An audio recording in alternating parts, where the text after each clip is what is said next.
نن راته یو کس دا واقع وکړو داسې ویرېدمه چې په سوچ کې لاړم چې الله زموږ اخري خاتمې روغې کړي.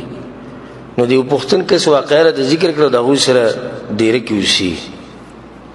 وایي زموږ ډیره کې یو دوه درې هفتې مخکې یو کس وم، مړو. ما الله دې وبخي لېږلی دی که دلته دی؟ ما ته پته چې دغوی دلته خو یې نه ښخوي، خو لیږي به یې، خو ما چې څو ورځې به یې تلاجي کې وشو چې پروت دی. ویل دا اوسه پورې دی. نو ما ویلې څه طریقه نه وي، نه د هغه کیس نه ختمېږي. نو ما څه کیس دی؟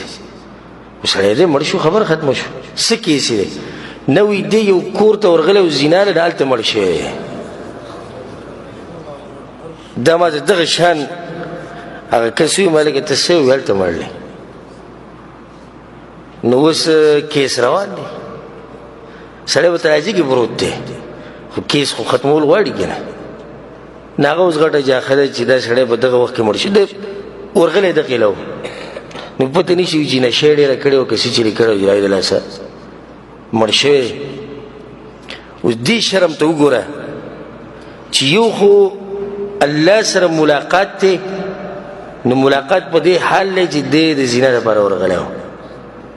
دویم دې شرم ته وګوره چې خلک یادوي به، نو څنګه به یې یادوي؟ دی به څوک به ښه خبره یاد کړي چې یا دا فلانی زه ښه سړی و